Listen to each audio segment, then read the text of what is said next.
Hey, hey, hey, happy Thursday. Come on in, pull up a chair. The Gaming Gang Dispatch is in the air.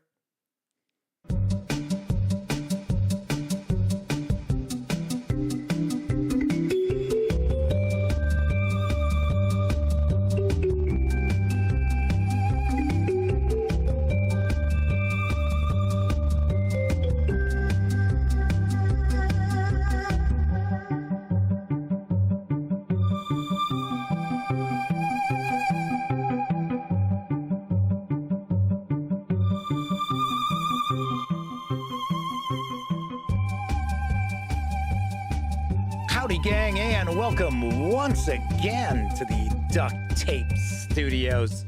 I'm Jeff McAleer, your host, here at the Gaming Gang Dispatch, brought to you by, shockingly enough, GamingGang.com, of which I happen to be the founder and editor-in-chief.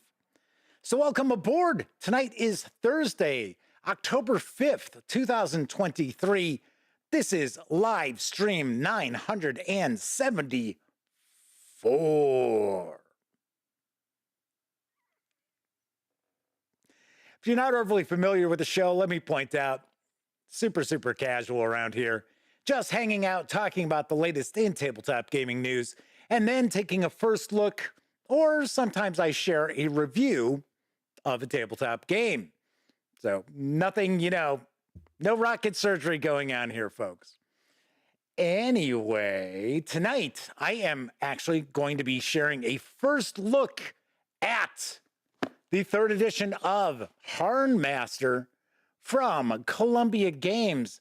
Yes, we have tackled some Harn World. We've looked at some of the Harn World releases, but I had never actually had an opportunity to check out the role-playing game that's basically set in the world of Harn.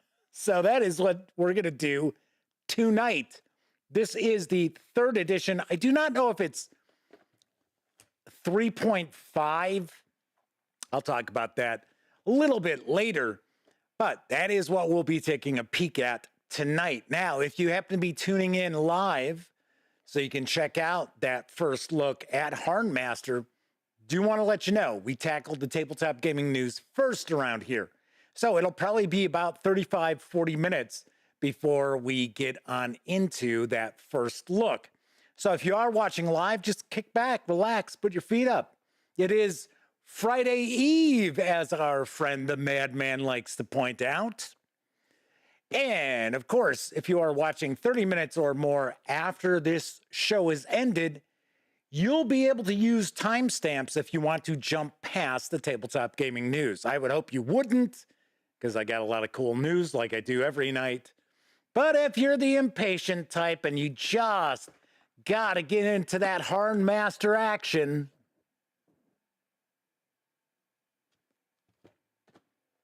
you'll be able to do so. You'll be able to use those timestamps to jump ahead. Now, depending on the device you might be watching this on, those timestamps might actually be right there in the timeline of the video itself.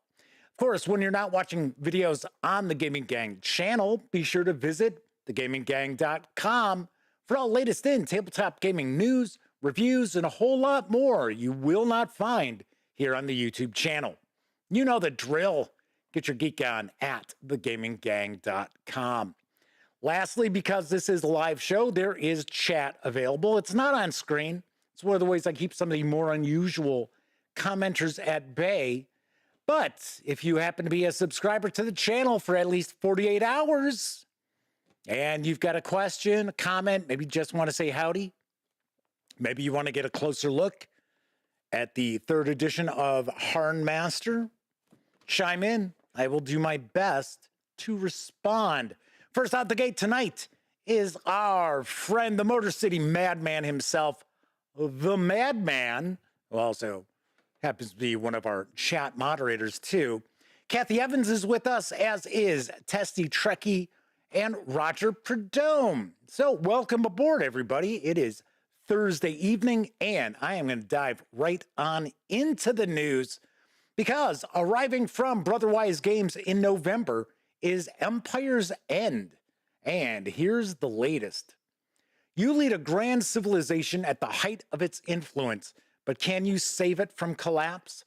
In Empire's End, 2 to 4 players compete to keep calamity at bay.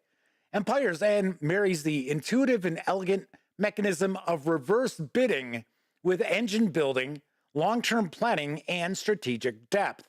The result is a game with a quick tempo, abundant tension, and multiple challenging paths to victory. Players begin with the civilization at the height of its power. Play proceeds through a series of phases, varying as you progress through the game. During the disaster phase, players face a common threat such as famine, a flood, or barbarians. The player who ends the bidding must take the disaster, which devastates one of their territories.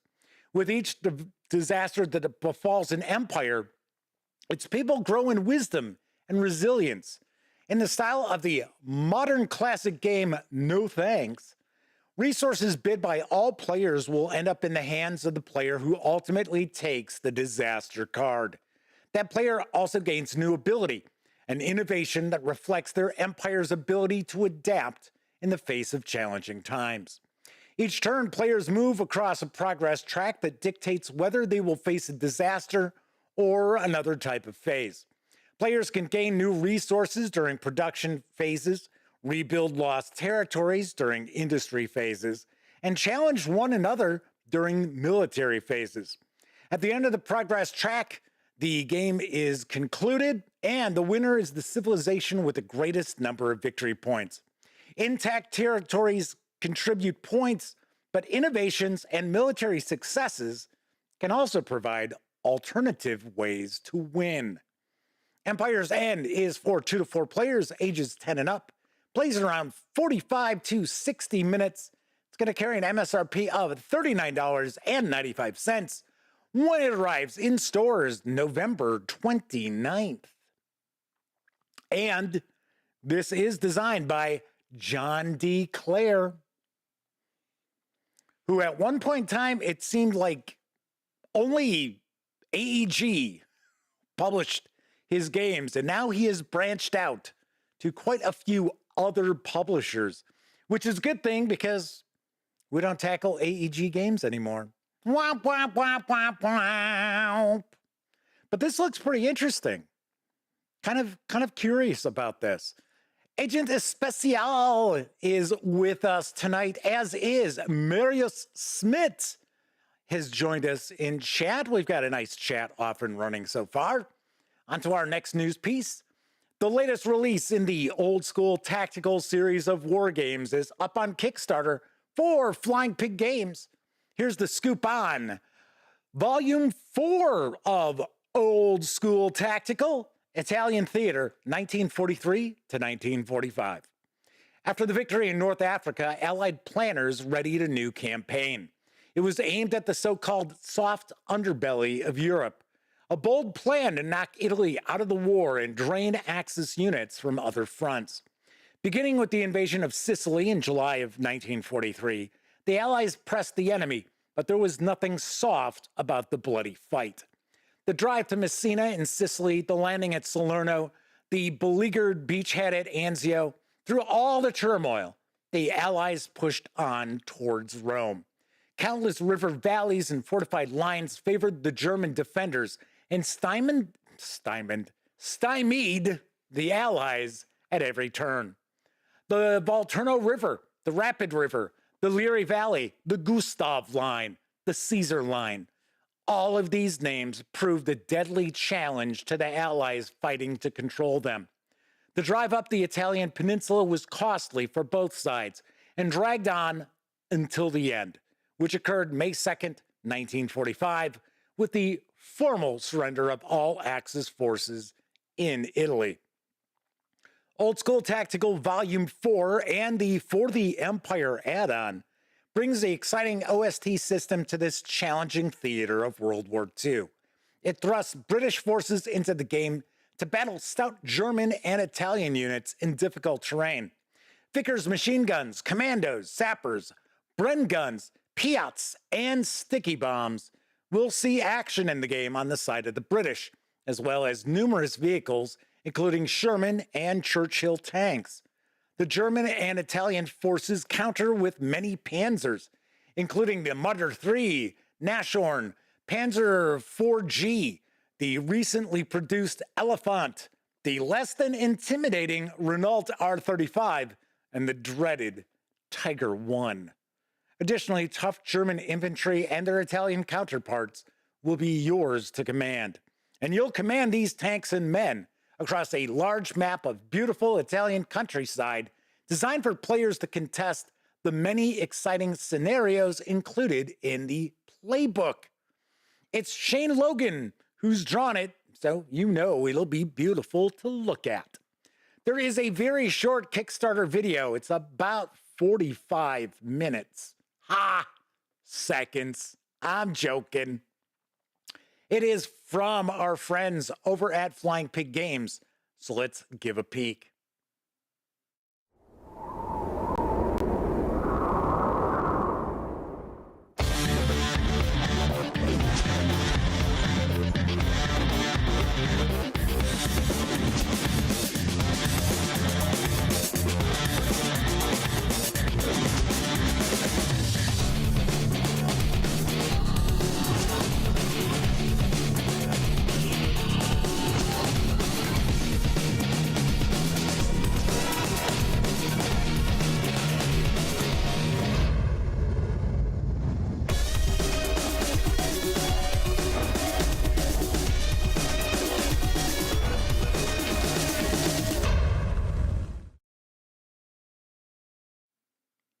The Kickstarter project for Volume 4 of Old School Tactical already funded today within the first few hours.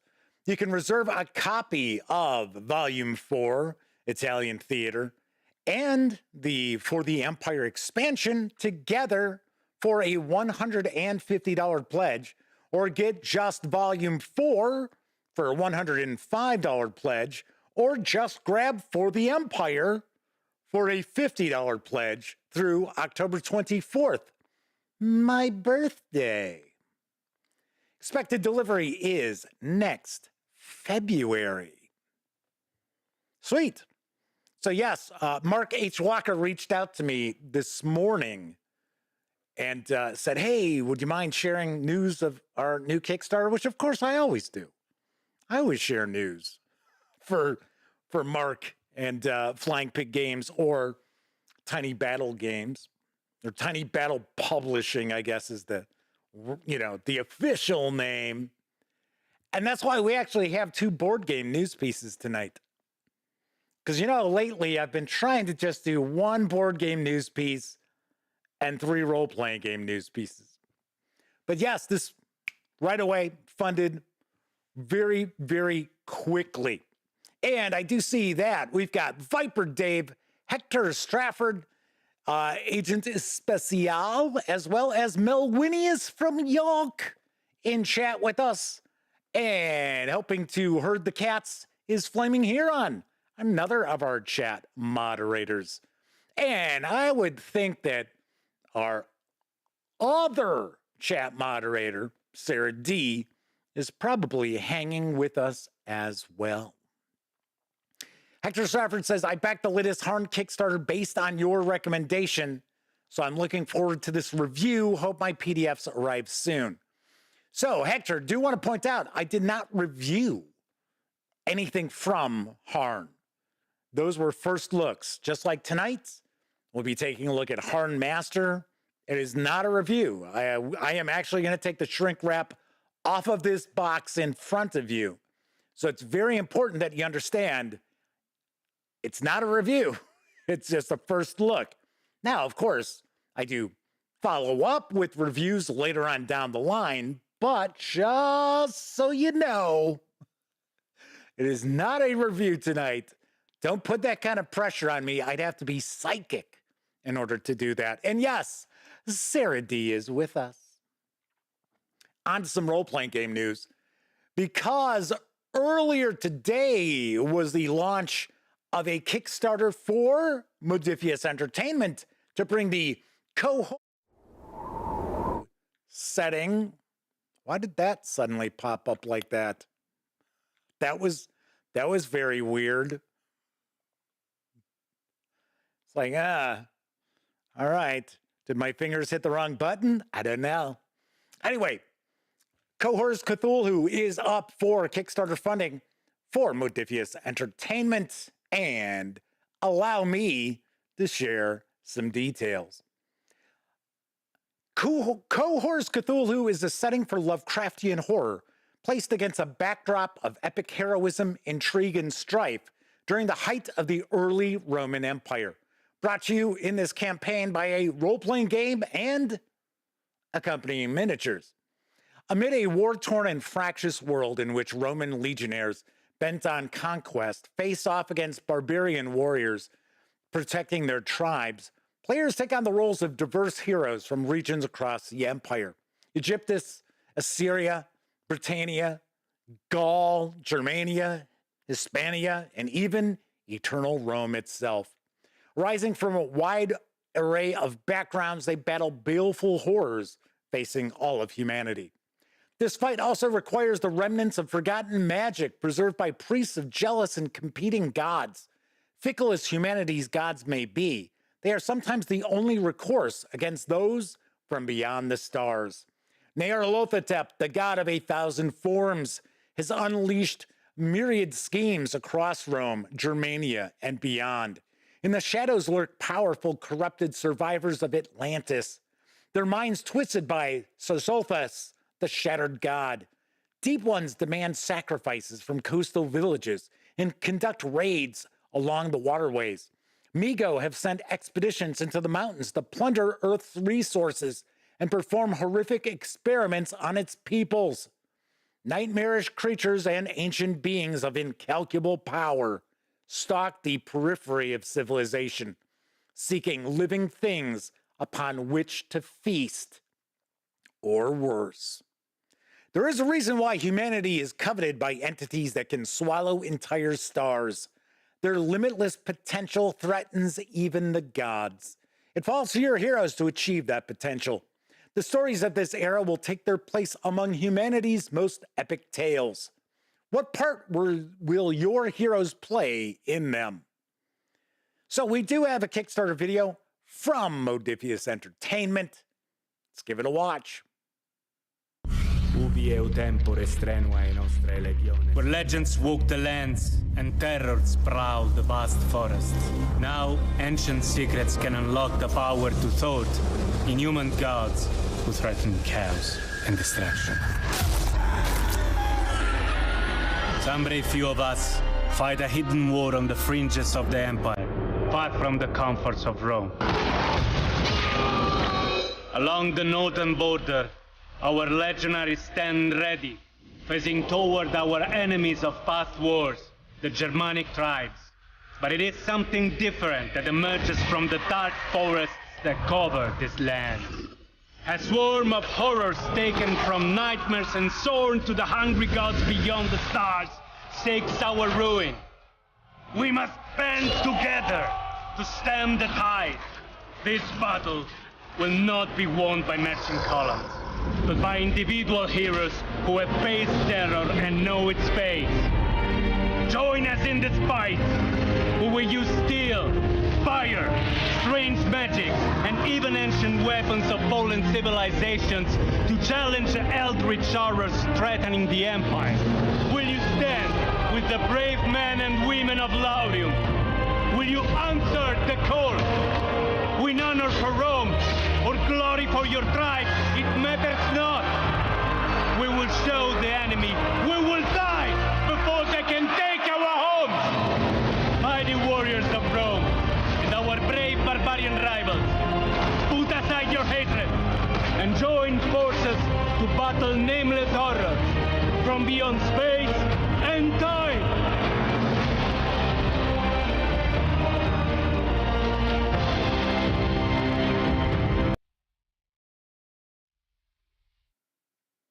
The project for Cohor's Cthulhu is fully funded. It took minutes.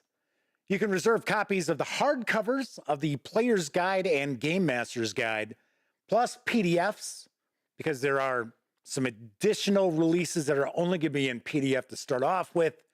And you will also receive STL files for the, I think it's like a dozen different miniature sculpts that they're offering. You can get that for a pledge of approximately $85. Or if you want just the PDFs, you can do so and pledge approximately $49 through October 29th, with an expected delivery of the digital files in March, with the physical books to follow in May. I know a lot of people have been really looking forward to this. I noticed Tessie Trekkie had pointed out they were getting some real Lex Arcana vibes. Although Lex Arcana really doesn't delve too much into the actual mythos, at least not from what I've encountered. Now, granted, I have not read through and reviewed everything for Lex Arcana, but I don't think they delve as deeply into the mythos as we're seeing here. This is supposed to take place in the same world as Achtung Cthulhu. So there is that. Looks pretty interesting. Although I gotta say, I could have used far less blood in that video and far less animation. I didn't really care for that animation in that Kickstarter video. I think I would have been far more happy with just seeing the artwork like we're looking at now, as opposed to the rather schlocky movement and blood splattering everywhere. Yes. Tessie Trekkie also asks, besides internal plumbing, fresh water, and stopping Cthulhu from eating our sanity, what have the Romans ever done for us? Well, they taught us the dangers of lead poisoning. Well, they did. Not that they were aware of it, but we learned from them. On to my final news piece. Onyx Path Publishing and Bundle of Holding have teamed up for a money-saving offer on the 5e fantasy setting Scarred Lands. Here's the deets on the deal. Adventurer! This Scarred Lands 5e bundle presents the newest version of the Scarred Lands post-apocalyptic tabletop fantasy role-playing setting. Say that 5 times fast. From Onyx Path Publishing for 5th edition Dungeons & Dragons and compatible systems. The world of Skarn, battered and broken in a war of gods and titans, was the first campaign setting ever released under the D20 system license. Introduced in 2000 as part of White Wolf Game Studios' Sword and Sorcery brand, the Scarred Lands line grew to nearly 36 titles by 2004. Yeah, that sounds about right for White Wolf. That would be about right. I'm surprised it was only 36, not 40.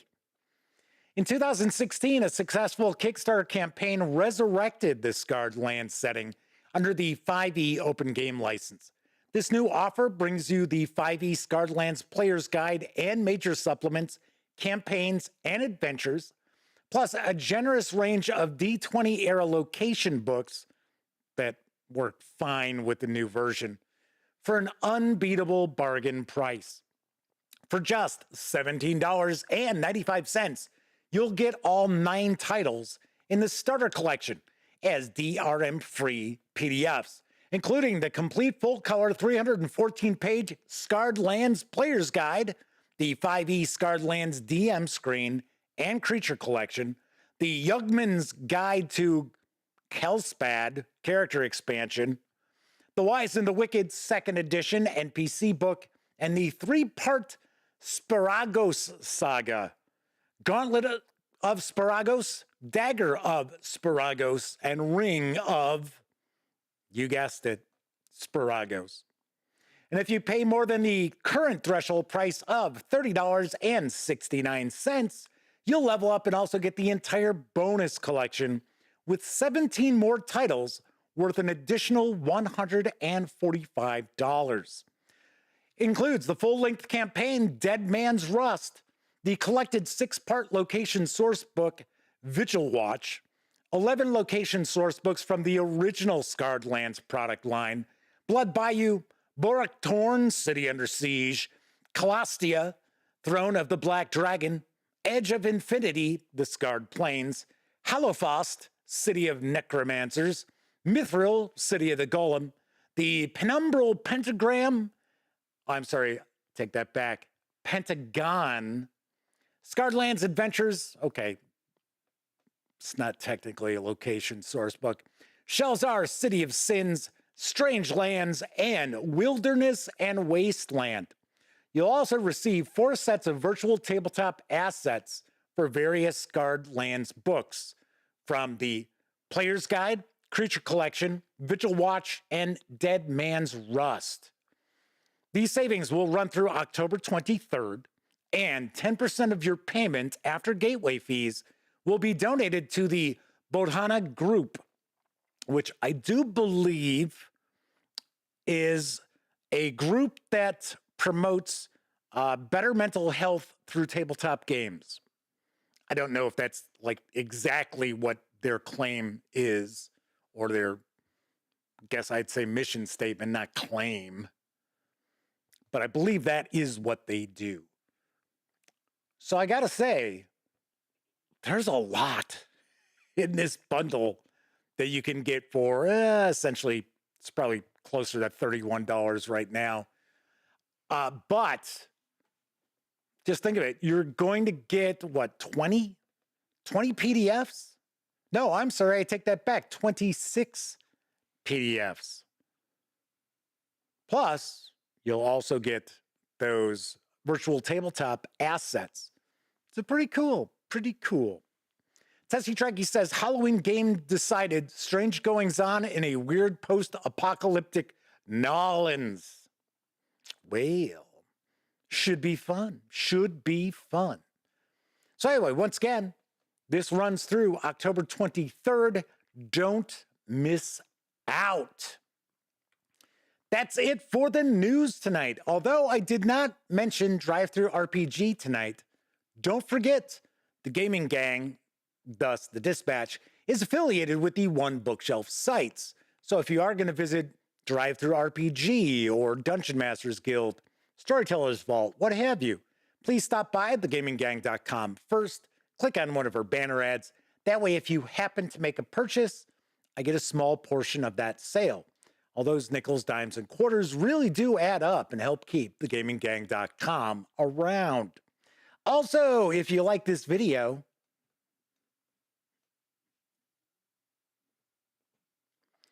if you dig the channel, if you find thegaminggang.com to be a valuable resource, hell, if you just like what we do, you can always stop by paypal.me/thegaminggang to make a small donation. Heck, you can buy me a 2-liter bottle of soda. Notice I'm using a Halloween cup today.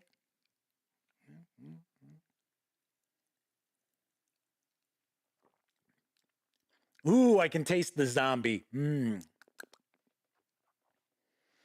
I do want to thank the madman who recently stopped on over by paypal.me/thegaminggang and made a not so small donation.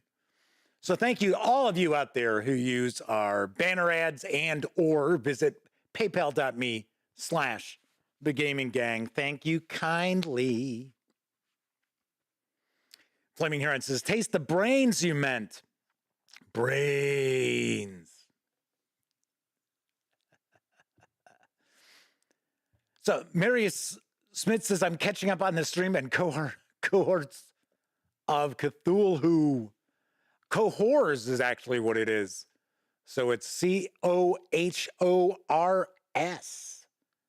Yes, and as I mentioned, I thought that video was little over the top.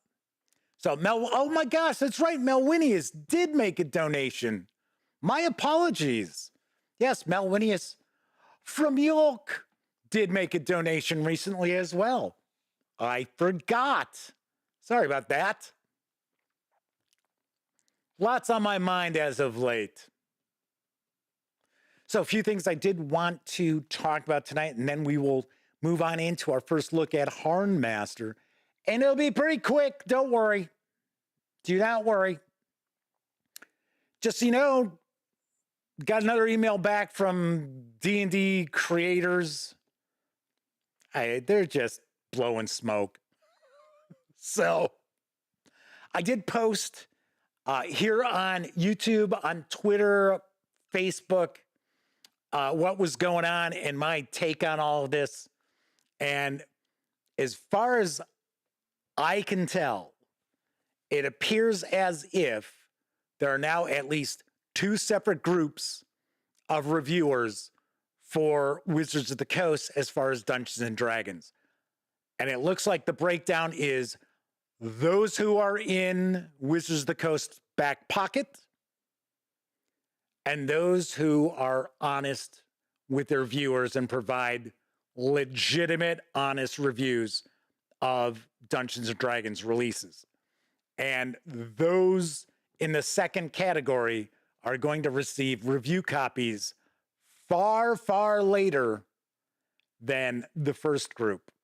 So as of right now, it looks as if the game plan for Wizards of the Coast is to make sure there are no negative reviews out there for Planescape before it hits stores.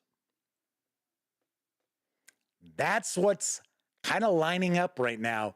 That's one of the reasons why, as I mentioned last night, they weren't too thrilled with the PR contact I have from the PR company that was actually doing all the PR work for Dungeons and Dragons for Wizards of the Coast.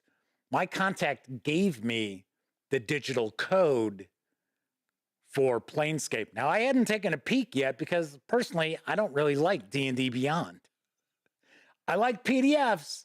I don't like having to sit on a browser surfing to read a book. It's just, I don't care for it pretty much because I don't actually run D&D and I wouldn't run D&D from D&D Beyond. So I am just saying. But that is basically how I'm kind of looking at it. It does appear that is the case. Have not heard anything, because remember, I was told, oh, keep your eyes peeled, because we're going to ask you if you're interested in reviewing Planescape, and we want to confirm your shipping address. I haven't got anything yet. So just letting you know, So that is that is the gut feeling I've got. And then I know there have been some people here on YouTube who have already commented saying that, yeah, all the reviews they have seen so far are all wildly positive.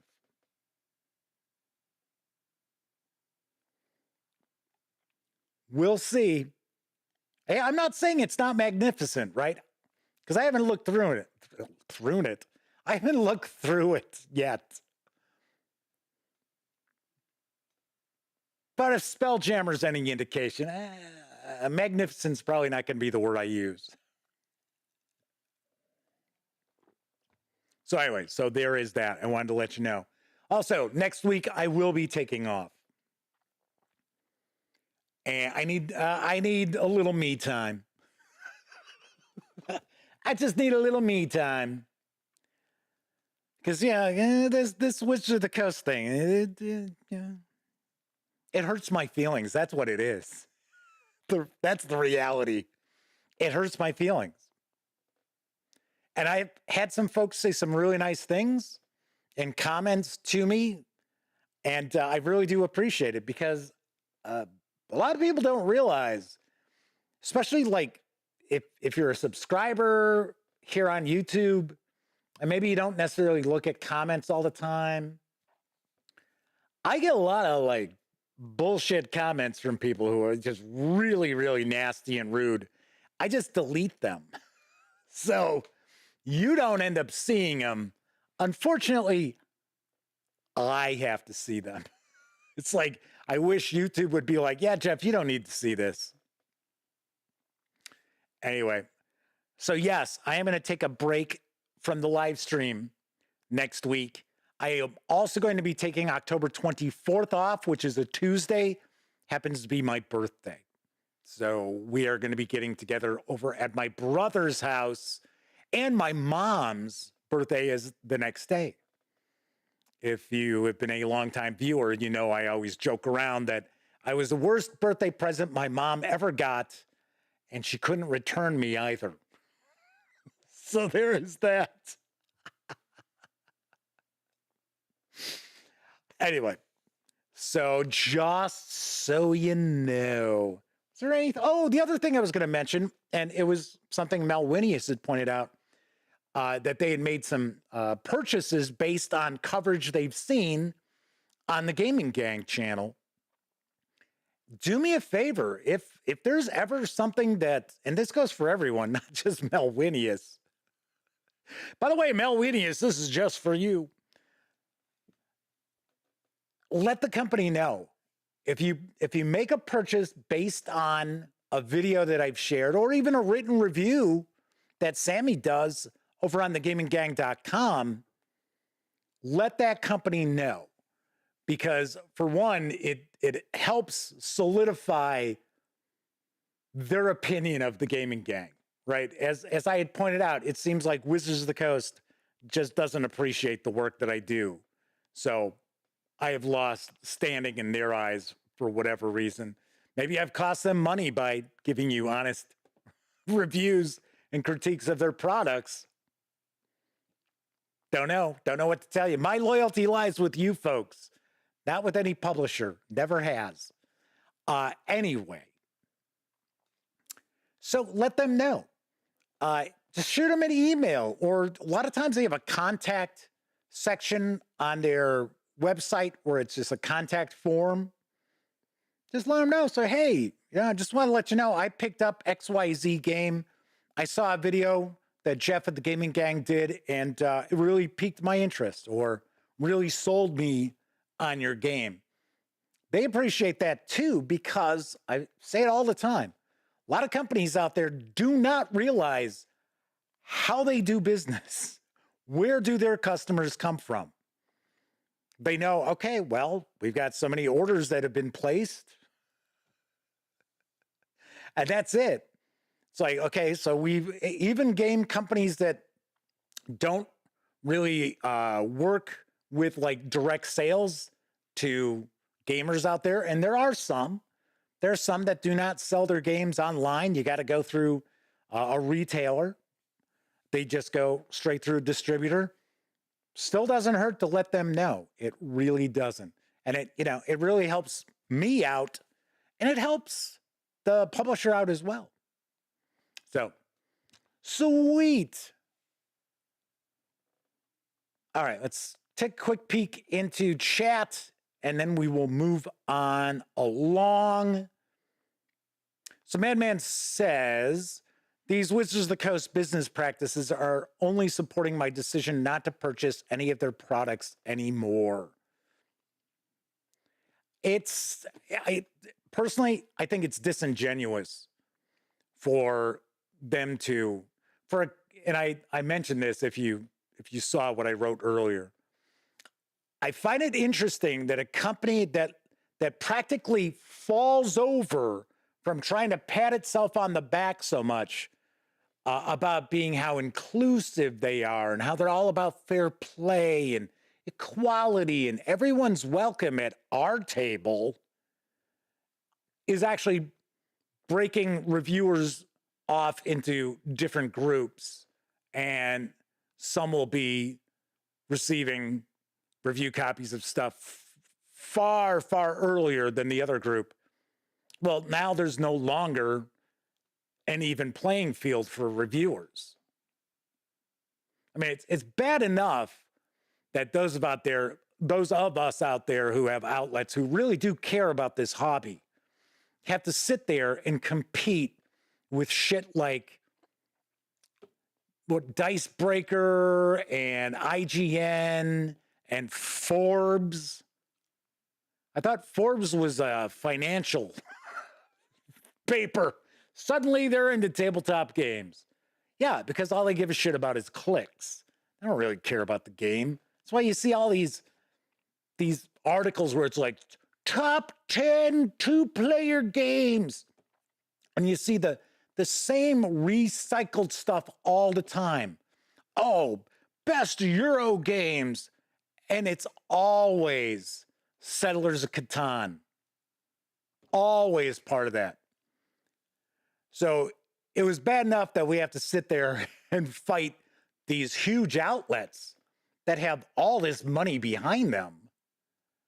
Now, we're not even going to get to take a look at products at the same point in time. So I find it pretty funny that a company that's all like, oh, yes, we're so inclusive. Oh, yes, everyone's equal. Yeah. Okie doke. Okay, so let's wrap up with the chat, and then I promise we'll get. I did say about 40 minutes. We're almost there. Okay, so Fleming here says insert plenty of 4-lettered expletives. Tessie Trekkie says they've got it on pre-order from their friendly local game store because they're matching the price in Australian dollars to the US price. That's nice. That's cool. It's pretty cool. I had mentioned before that you could save about, I think it was around $25 if you ordered it through Amazon. I'm not telling you not to buy it. That's not it. I'm not trying to tell people, hey, don't support D&D. I'm not saying that at all. I'm just letting you know, I'm very transparent about what happens. I'm just letting you know what's going on. That's all.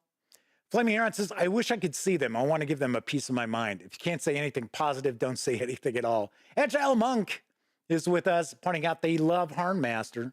We're going to be taking a look at that in a bit. Man says, I'll be letting Pinnacle Entertainment Group know that your coverage of Night Train convinced me to back it. Oh, it was just an ad. Not ad, but just that news piece. I wasn't going to, but the peer pressure. Yes. Okay. Yes. Now, Winius says Worthington and GMT actually bought quite a few of their games from GMT based on my reviews and unboxings. Tessie Trekkie says, I only discriminate against a single type of gamer, those who haven't bathed in the last 48 hours. Oh, sweet Lord. Ugh. Those early days, well, early for us, when Gen Con was up in Milwaukee. Oh, Lord. And you had people sleeping in the parks. Oh, boy. Flaming Aaron says, the wheels have fallen off the review process. Any trustworthiness has gone out the window. Well, let's be honest. That's been going on for a while now. It's got nothing to do with Wizards of the Coast. There are quite a few outlets out there who realized, well, it's in my best interest to just tell you everything's great. Anyway, they said, that's why they come to me, because they know what they get from me. Yes, you get my honest opinion. I will certainly point out, I do not think that, my reviews are perfect. And there are times I misspeak too, or I misinterpret something. It happens. Jack Hanks is with us. Looks like we got a nice chat going tonight. All right. So without further ado, we're going to be jumping on into HârnMaster 3rd edition in just a few moments. But first, I think it's time for a brief intermission.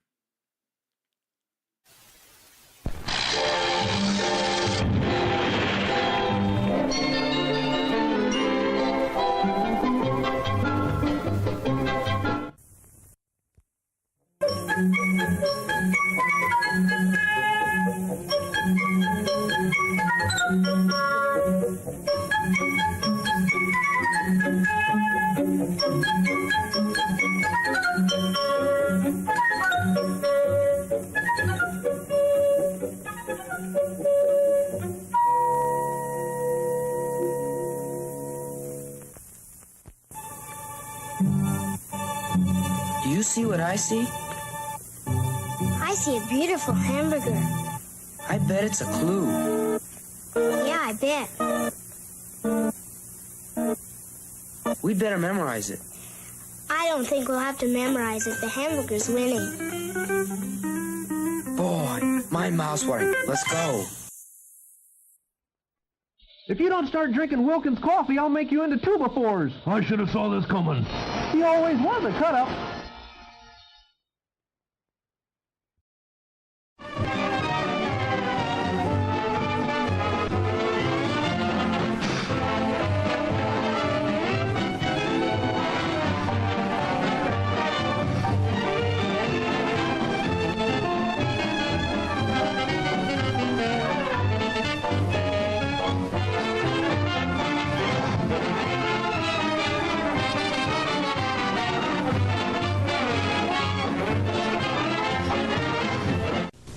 Open the world of advanced Dungeons and Dragons action figures. Strongheart, Bronze Dragon, Morduk, Nightmare. Discover a world of mystery and magic. Stand back, Strongheart. You shall never have this treasure. Evil is no match for good until we meet again. Advanced Dungeons and Dragons action figures from LJN. Pure magic.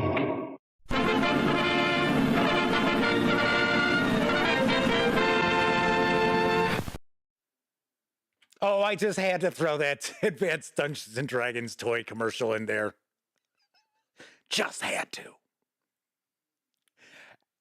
I have to laugh because way back in the day, people complained about TSR to no end. I'd like to see those same people compare Wizards of the Coast to TSR, see what they think. Flaming Heron says, Dungeons and Dragons when it used to have a heart. And yes, Wilkins is a monster, a monster. Alrighty, tonight we are going to dive on in and take a first look at the 3rd edition of HârnMaster from Columbia Games. It's written by N. Robin Crosby and Tom Dalglish, with artwork provided by Michael Codd, Eric Holtz, and Richard Lusek.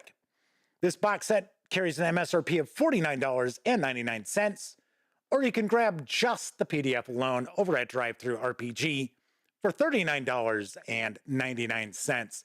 Not that huge of a difference in price, so I would think you might want to go with the physical release. Let's swing on over to the other camera, because here I've got HârnMaster. A few things I want to mention before we dive on in. First of all, fine folks over at Columbia Games sent me this copy of HârnMaster, but neither I nor anyone else affiliated with the gaming gang has received any other sort of compensation for me to share this coverage with you. We've been talking about this so far tonight, gang. These days, it's important that you know that. So, we're not going to look at each and every page in HârnMaster, but I want to get a good feel for what is in this, because I'm really curious about this role-playing game system, because we have dipped our toes into Harn and Harn World and took a peek at Harn Decks way back in the day. And I'm kind of curious, what is the system that is actually supposed to connect to Harn? So let's take a look at the back here. HârnMaster immerses you into a rich role-playing experience. Generate new or veteran characters with detailed birth and family backgrounds, social class, diverse attributes, almost said attributes, and skills.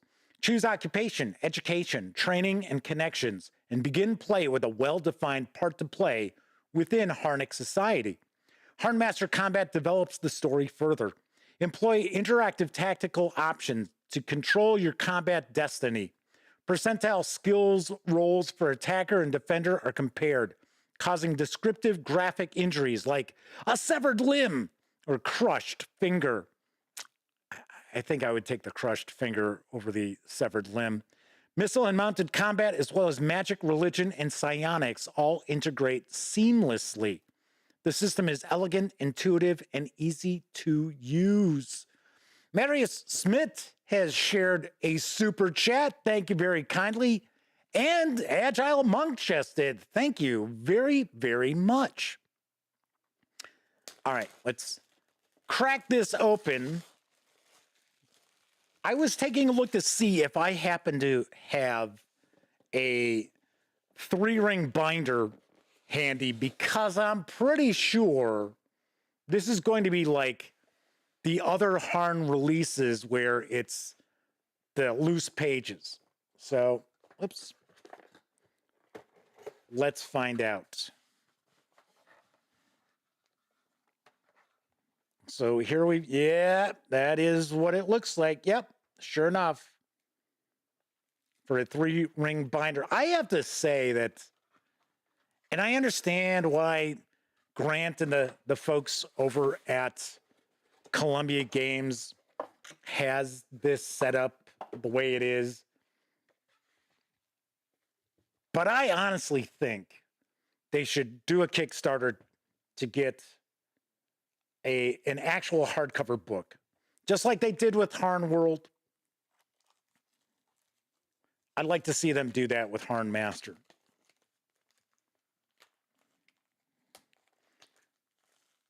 But if you were watching a little bit earlier, I was talking about how I didn't know if this was going to be the 3rd edition or if this is the 3.5 edition, because I understand that the PDF on DriveThruRPG is being considered 3.5, that there was some errata that is tackled, and I guess a lot more color art.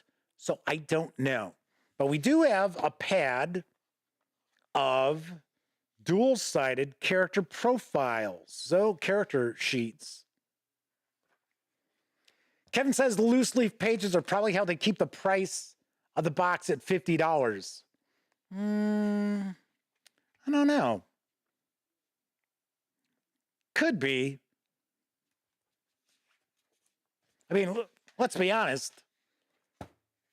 $39.99 for a PDF, which is, I think it's 172 pages. It's kind of pricey, folks. So let's see what we've got. A lot of people love HârnMaster, and a lot of folks really dig Harn.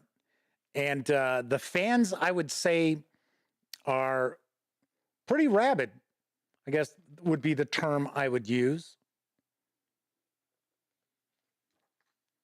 So we aren't going to look at every page, but I do want to get a good feel here, because I am curious what the core mechanic is. I believe it is supposed to be percentile dice. That's what it was kind of mentioning on the back, too. Kevin R. Smith says, on the other hand, 3-ring binders have been the kiss of death for many products. See, that's what I think, too. See the Monstrous Compendium for 2nd edition D&D. Malwinius says you get the 3-ring binder with the World Book. But yeah, the World Book now is a hardcover book. Dun, dun, dun. I'm so confused. But yeah, it was funny. I was taking a peek to see if I had a spare binder, or actually any 3-ring binder laying around. I did not, because I figured I would bring it down here and put these right in there right off the bat.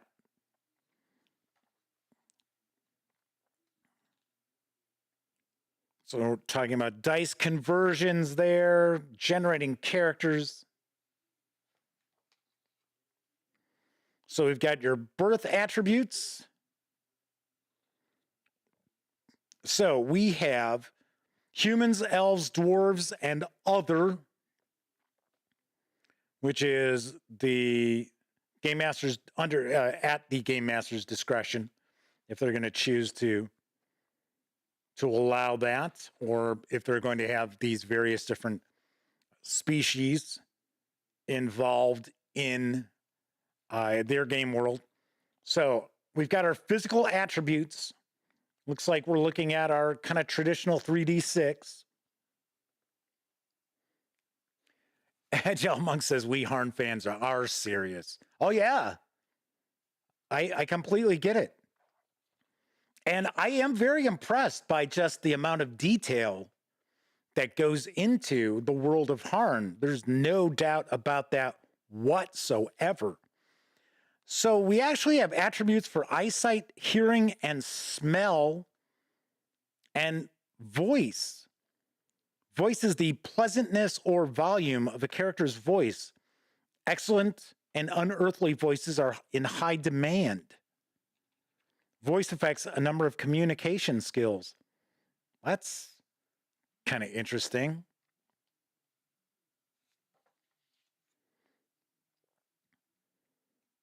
So we have, oh, we've got even more than that, huh? So were these physical? Yes, they were physical attributes. Then we have personality attributes. So we've got intelligence, aura, will, morality, and psyche, which appears to be possibly like a sanity attribute there. Now we've got deities, piety, your occupation. You can roll dice.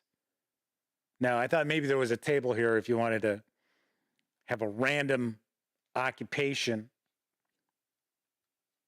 Oh, yes, I guess we do have that. There we go. All right, I'm going to start skipping pages here. Veteran characters. So if you want to run a campaign where your starting characters have some experience, they're veterans, some optional rules there.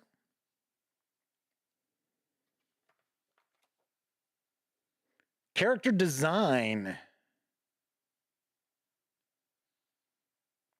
Most players like to design a character to fit some role-playing interest. GMs may choose either generation system and even combine both systems. For example, minor attributes can be randomly generated, while the point system is used only for key attributes.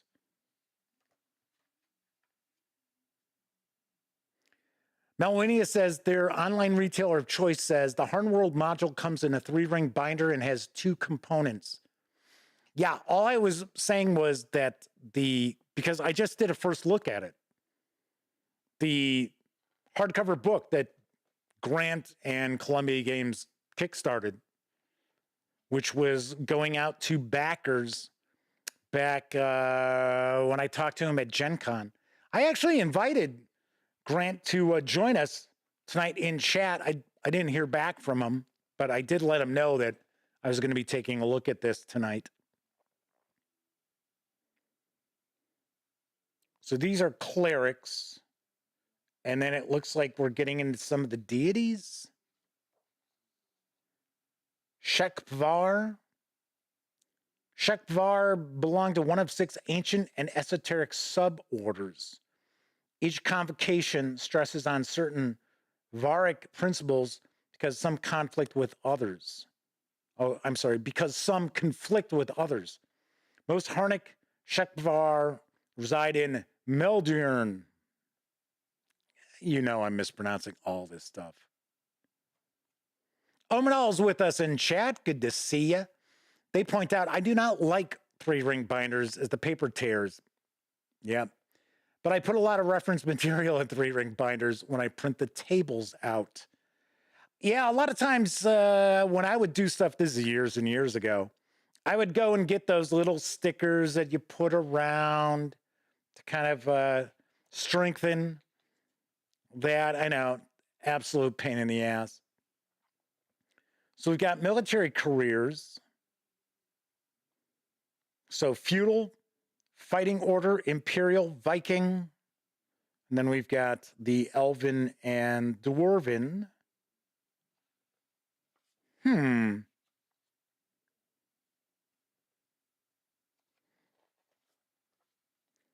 we get into skills. Any activity can be organized as a skill. HârnMaster covers the basic needs of role-playing with a simple, expandable system. The system is flexible enough to allow the addition of any desired skill. The GM need only determine what attributes and sun signs are relevant to the skill base and then assess an OML. So we get a skill base. Would be, okay, this is kind of interesting. Jurin wishes to calculate his dancing skill base. Yaha! His dexterity is 10, agility is 14, and his sun sign is Hirin. His skill base is determined by adding together dex, agility. So you're doing it agility. Oh, I guess the sun sign is, your sun sign is an actual kind of like core attribute, right? So I guess the Hirin sun sign is agility. So I'd be dex, agility, and divide by 3. And then there's a modifier. So here it's like, so the result is 12.66, which is rounded to 13, plus 1 for a modifier for his sun sign.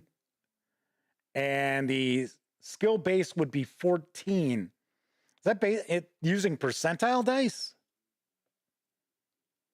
Okay, I am definitely going to have to dig far, far deeper into this. John Brunhaver is with us in chat. Welcome aboard. Universal penalty. Yeah, I've got those all the time.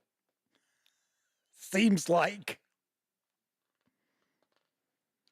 Okay, developing your skills. Something that it should be pretty obvious to most people who are taking a peek at this for the first time. HârnMaster is not for those who are seeking a rules-light role-playing game. So if you find 5th edition Dungeons and Dragons to be rather difficult to wrap your head around, I don't think this is going to be what you're looking for. And I'll ask, how is the paper quality? Very nice. I was actually just about to say that when that skill base caught my eye. But yes, very nice. Once again, still not thrilled with it being for a 3-ring binder, but that is that. Nice. We get some images of weapons. I always like that. So we got our weapon skills. Attribute testing. Only the game master can decide which attribute should be tested under what circumstances, but a few cases are common enough that guidelines are provided below. Whenever possible, test an attribute as if it were a skill. Multiply the attribute by 3 to 7, depending on the difficulty of the task, then test it with percentile dice like a skill. This allows the 4 levels of success/failure to be generated. So I wonder if our success is success, success but, failure but, and failure. So there is some discussion of Monte Cook Games, another publisher I just, for some strange reason, I just can't get on the same page with. Back when I would do reviews for PDFs, I reviewed the first edition of Numenera and then the first edition of the Cipher System book that came out, and I liked them. They got, positive reviews. I recommended them. And then for some strange reason, I've even interviewed Monty. And I know a lot of people out there have talked about how he's kind of a problem child, but he was super nice with me. And we were kind of kidding around before and after the interview and that. And then Tried to see about, maybe reviewing the latest edition of Numenera that came out. Never heard anything again. I should reach out to them once again, because if we're not going to be seeing D&D coverage, I got to pick up the slack somewhere. John B is pointing out that the paper quality on the Monty Cook projects that they have purchased is high end. I'll be the first to say, I don't think I've ever held a Monty Cook Games book in my hands. Isn't that weird? So we're looking at combat here. So mounted combat.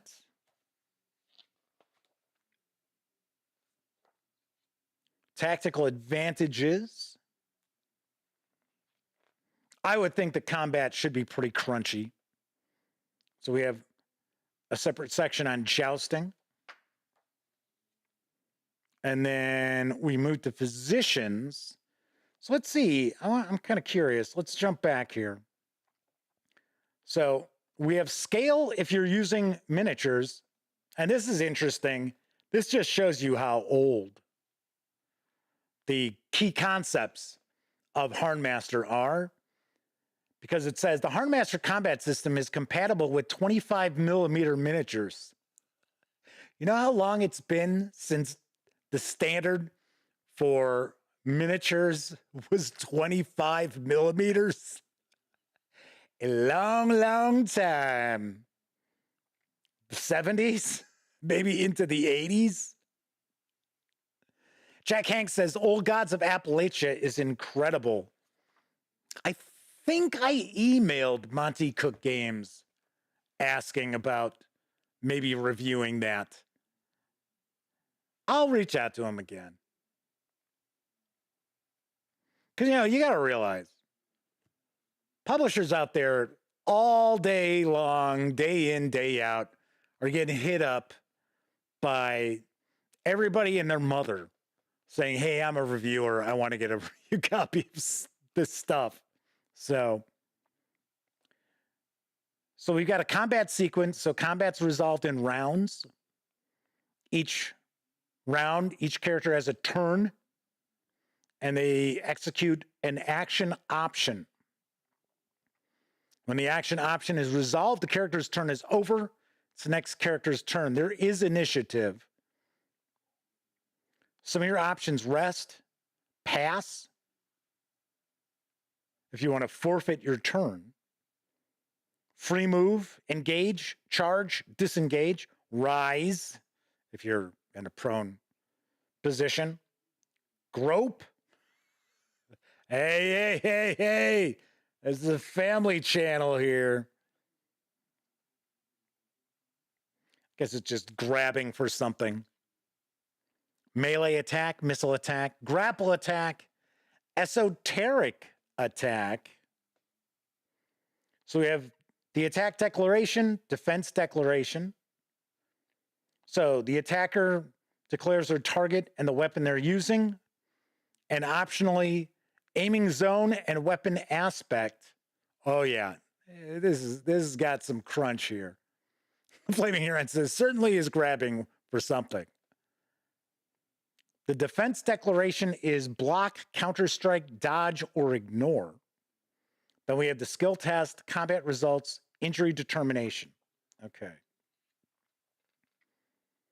Skill test. Once the attacker and defender have declared their options, each makes a percentile skill roll against the appropriate AML or DML, modified by whichever of the following skill modifiers apply.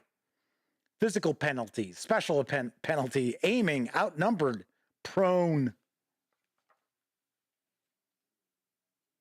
So it looks like you're going to compare. Looks like you're going to compare dice, which is something that I actually really like with Warhammer Fantasy Roleplay. I really do like the fact that attackers and defenders are both rolling dice in combat. I actually like that a lot. Because number one, it actually speeds up combat. because when defenders are actually dealing damage to attackers, that moves things along really nicely. Not to say that there aren't some clunky aspects of combat in Warhammer Fantasy Roleplay, but I like that rolling dice. Keeps everybody involved. So we've got our combat results.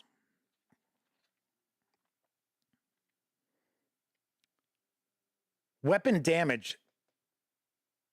So you can actually, it's not talking about the damage your weapon does, it's weapons getting damaged. Huh.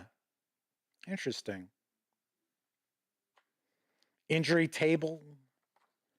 See, I was hoping that there'd be something here that I could just take a quick peek at and say, oh, okay, so this is how combat is resolved. But it looks like there's a lot going on under the hood here, which is fine. It's just, I'm not able to tell you, oh, so this is how you resolve combat, right? Like I could say, oh, well, you got a target number and you roll a 20-sided die and you add your modifiers, and if you roll equal to or higher than target number, armor class, what have you, oh, then you hit.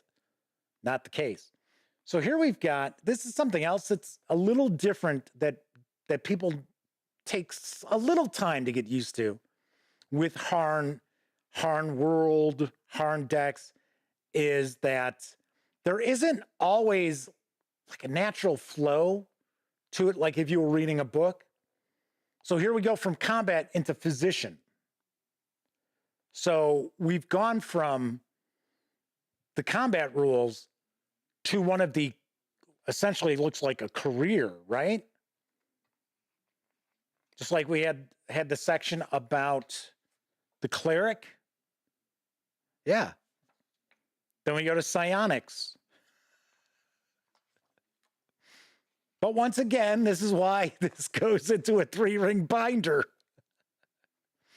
That's why you'll notice as you take a peek at this, we don't have page numbers down at the bottom, right? Your pages are broken down into the section. So this talks about the campaign world, or running campaigns as a game master. And that's why we see campaign 1. Obenal says, yes, it does seem a bit disjointed. Like I said, it's just something you get used to. It's not that huge a deal. Game Master's Hobby is with us. I'm not sure if I said hello or not. I'm sorry if somebody has slipped in to chat that I have not said hello to. I do apologize. You know, I'm always trying to make sure to say hello to everybody who pops on in. Omanal says, too bad they don't have separators. Well, you could easily do that. Add it to it. So we've got campaign maps. That is one thing, and I'm sure Agile Monk will attest to, that's very interesting about the region books, is that you'll get kind of this high-level look at a particular region of Harn, and then it kind of zooms in a bit to like the city.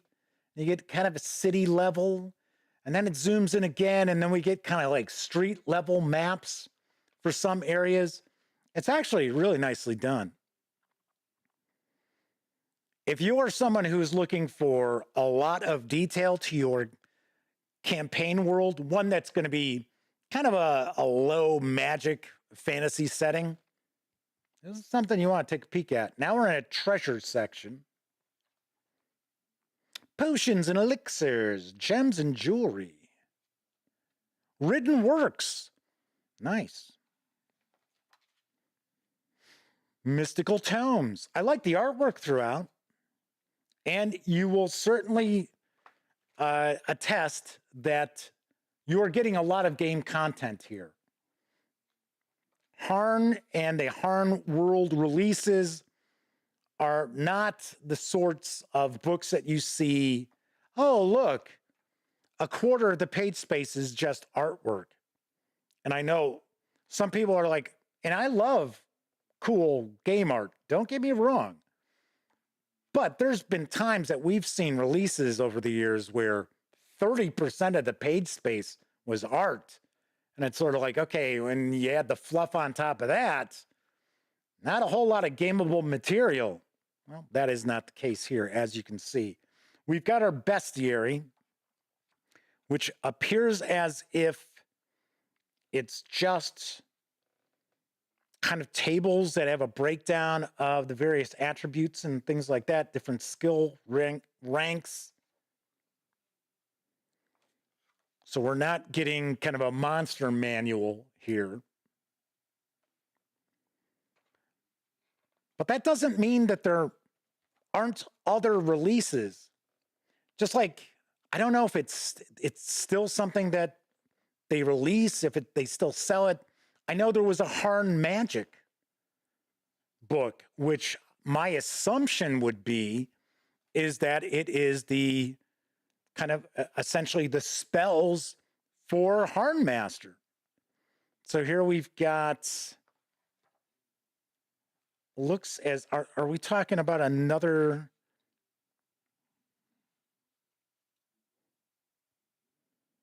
I was going to say, is this a gazetteer?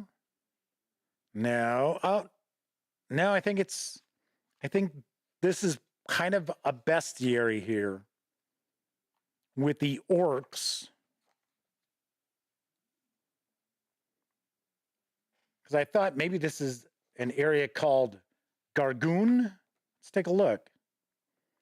Just seeing if I see anything popping up on this map. I do not. But then it's Gargoon colonies.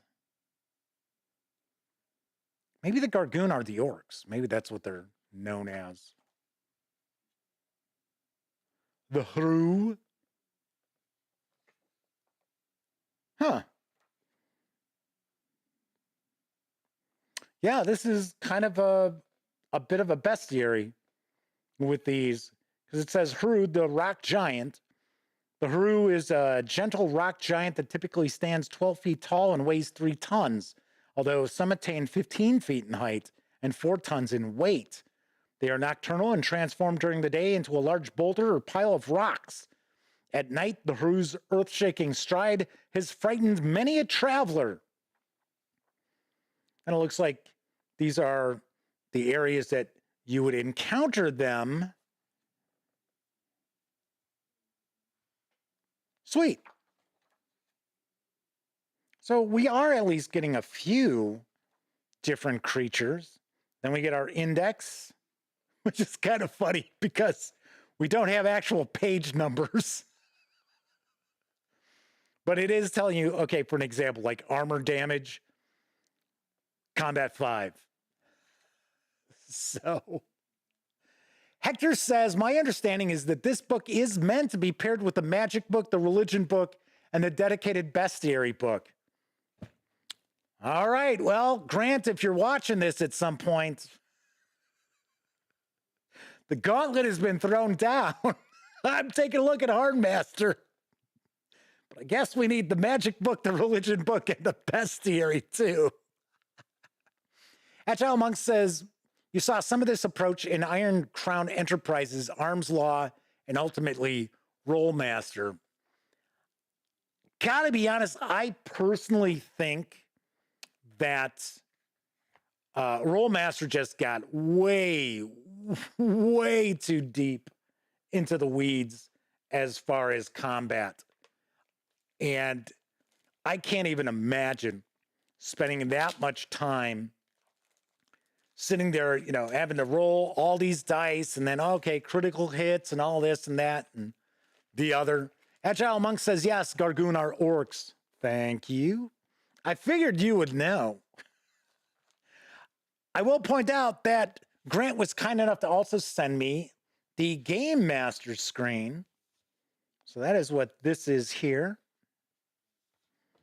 Oh, well, it's 4 panels. So we've got our campaign tables, time tick table,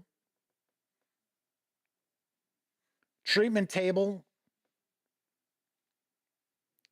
So you could have various different injuries here: bleeder, bruise, fracture, crush, minor cut or tear, serious cut or tear, grievous cut or tear, minor stab, bite, serious stab bite, grievous stab bite, minor burn, serious burn, grievous burn, and minor frost, serious frost, and grievous frost. Give us a description. What is the treatment? Yeah, grievous frost is amputate. Then we get some combat tables. Here's our list of actions. Breakdown of the steps for melee as well as missile combat. So we got the aiming zones are high, mid, and low. If you're using that optional rule there.